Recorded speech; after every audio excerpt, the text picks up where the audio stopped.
Hello everybody, welcome to Skish, and today we're going over Frieren Beyond Journey's End Season 2, Episode 4. So let's get right into it. So last we left off, Stark had asked Fern on a date, the big DATE question.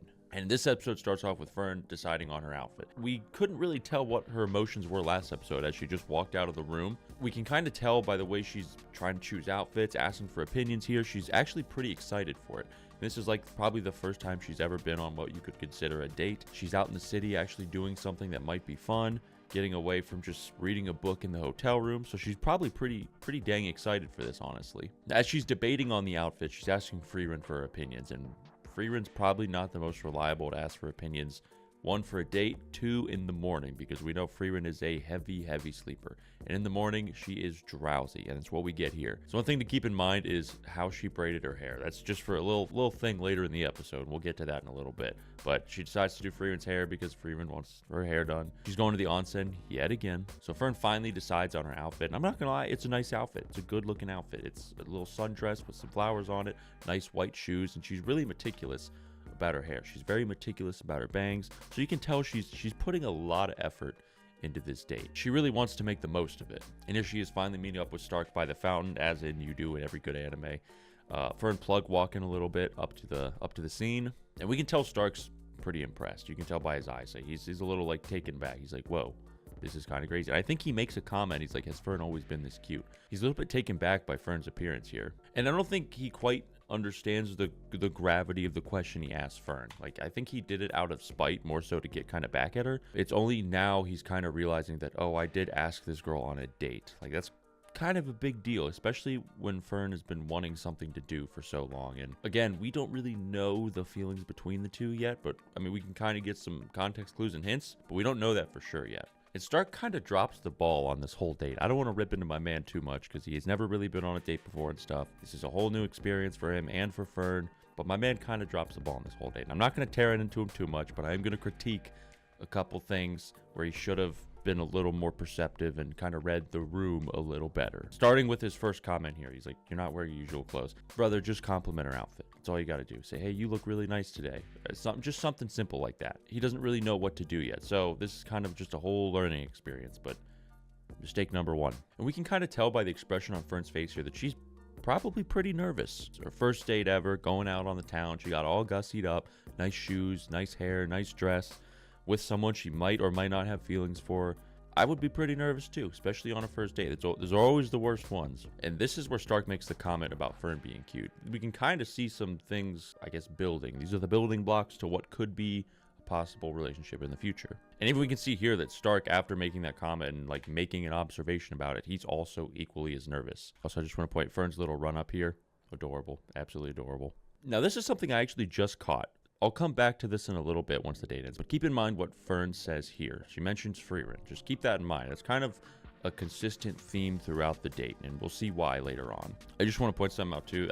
I don't know why this made me think of this, but they were talking about Frieren, and they're like, oh yeah, blah blah blah. She's in the onset. I don't know. I forget exactly what they were talking about, but they do like a jump cut back to Frieren, and it reminded me of a Family Guy reference. That's something Family Guy does all the time, and I'm not comparing Frieren to Family Guy. Don't get the wrong idea, but it just made me think of that because I've seen a lot of Family Guy, unfortunately. This is the first comment that Fern makes. They always end up talking about Frieren. I don't know if it's because they're awkward specifically on this date, or if that's like the main thing tying them all together, that they can't really talk about anything else. But Frieren always becomes a topic inside their conversations. And I think this is where Stark again drops one of the balls. I feel like that's not something you want to say to your date. You want to try and make the conversation about them. You want to make your date know that you're interested in them, and you want to keep the topics, I guess, revolving around that. Show interest and show some sort of desire to talk about that. Make things interesting, fun. Try not to talk about other people on a date. You know what I mean? I feel like that's kind of rude. Again, Stark doesn't really know what he's doing. I give him a pass. So this is kind of where Stark again drops ball number 3, but I give him a pass here totally because maybe things are tight on funds.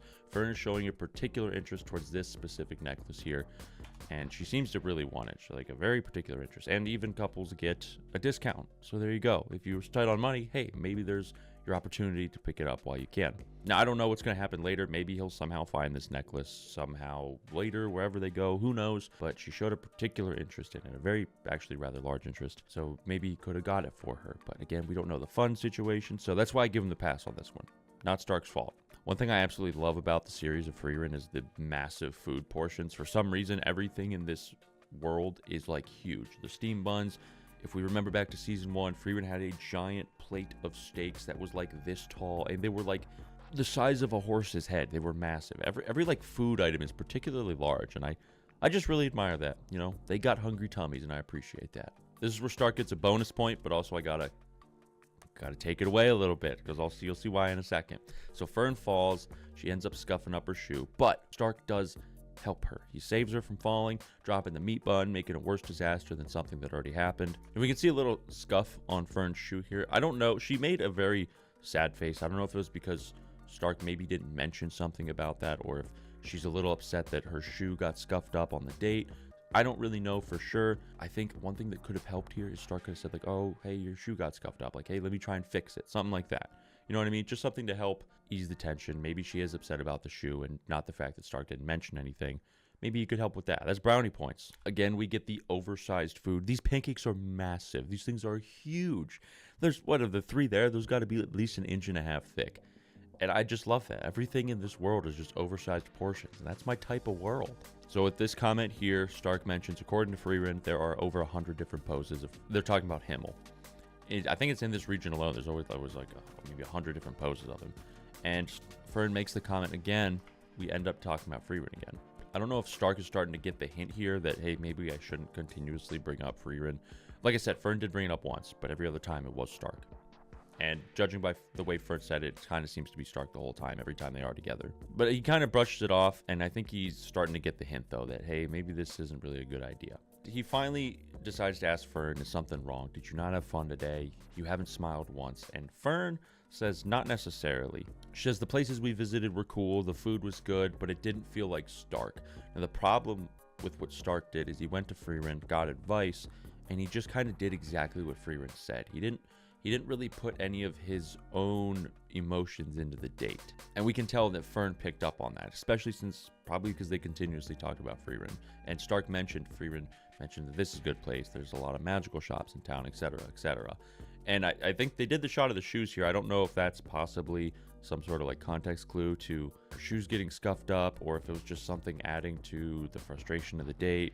I don't know. But again, I give Stark a pass here because first time going on a date, trying to impress your person, you want to do something that you know they'll enjoy. So he asked Frieren specifically what Fern would enjoy, and she gave actually a really good answer. And Stark mentions that he wanted her to enjoy it because he didn't really know what to do, but I think he at least tried his best. Now they're mentioning like the disappointment of the date. Fern is a little disappointed over it all, but guarding everything, she's happy about it all because Stark did man up, ask her on a date. He did put some effort into planning it. He did help her out with falling. You know, he probably paid for the food and everything, etc. So overall, the date was a net positive. There's just critiques that I had to make. So when they're sitting on this bench, things seem to cool off and they can finally relax, and they seem to be enjoying themselves a lot more than they were earlier, which is big bueno, big bueno. Again, we're going to a flashback of Himmel and Fern way back 29 years ago at this point. Even though things didn't go exactly how you hoped, you should still enjoy the process of doing the thing. And in this instance, they were looking for a cat, and old boy decides to show up. Look at him strutting on that balcony. He's a cute little kitty. I like him. Little kitty. And then we get Fern, Plug Walk, Part 2, Electric Boogaloo. They also, like in Episode 1, there were a bunch of references to Season 1. This is also another one. I forget which episode it was exactly, but Fern did the Fern Plug Walk, I'm just going to call it, in Season 1. And like I said, mention Frieren's hair from earlier. Her hair looks a lot nicer here, well kept. And they mentioned that because Fern was in a good mood, Frieren's hair finally looks good. So if she's in a bad mood, don't ask her to braid your hair because it's going to look bad. But if she's in a good mood, you're good to go.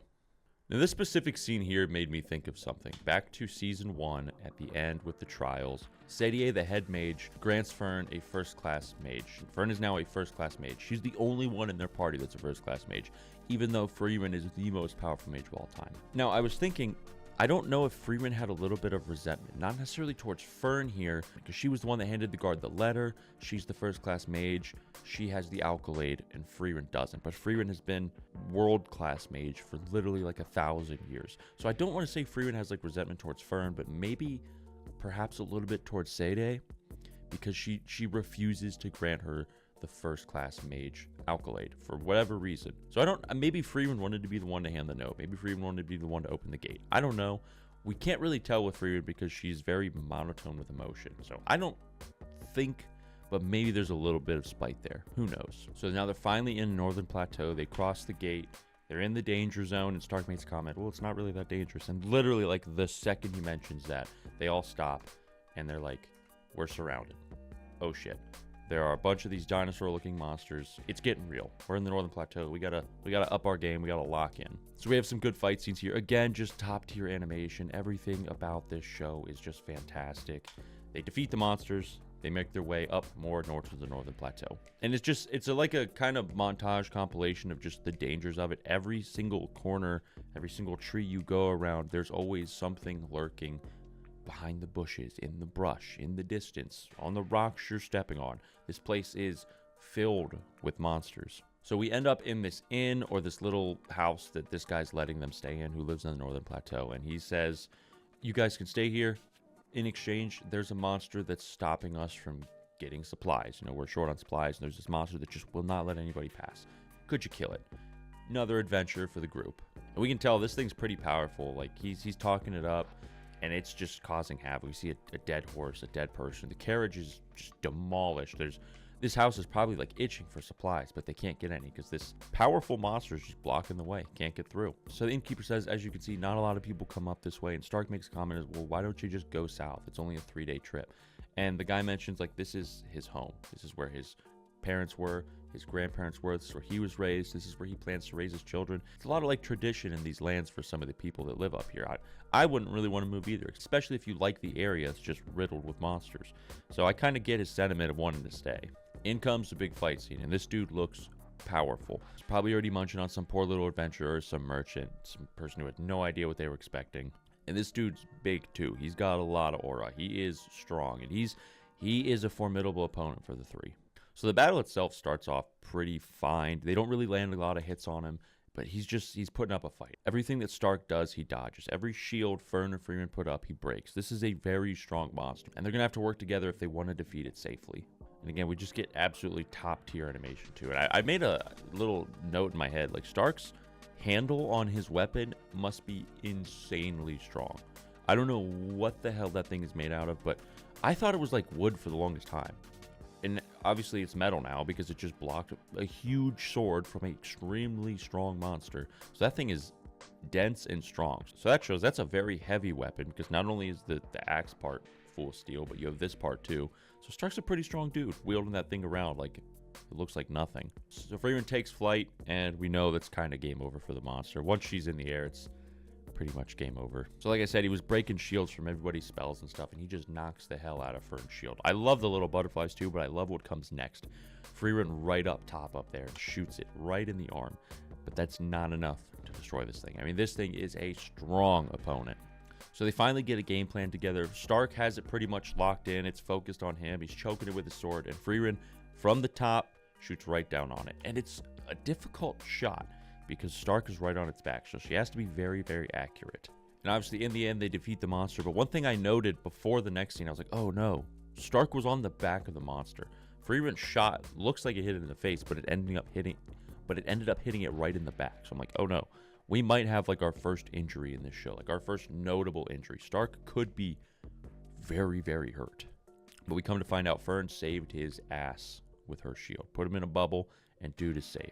And again, we get a very positive flashback with him all just teaching his lessons, dude. This dude is like the wisest dude in the whole world. And they mentioned, why didn't we just take the boat? It would have been worth the cost of the money to go around the Northern Plateau to get to where we're going. Avoid all the monsters, avoid all the danger. It'd be quicker. Why not just do it? It makes sense. And Himmel, being the hero he is, mentions that a lot of people live in the Northern Plateau. Like the innkeeper that they just met. That dude's family's been there for generations. He wants his kids to be there for generations. So it's important to protect the people that live in the Northern Plateau from these monsters, because they deserve just as much as protection as the people just south of them. At the end of the episode, we get a shot of the family that they protected. Things seem finally to be okay where they live now. With that monster gone, they can get their supplies. People can come up. It's not as dangerous anymore. And that's the whole reason they did it in the first place, was to protect the people in the Northern Plateau, because they deserve it. So that's the end of today's episode of Frieren Beyond Journey's End, Season 2, Episode 4. If you found anything interesting or informative, leave it in the comments down below. Let me know what you thought of this episode, what you think is going to happen in the next episode, how you're liking the season overall as a whole, and we'll see you guys on the next one.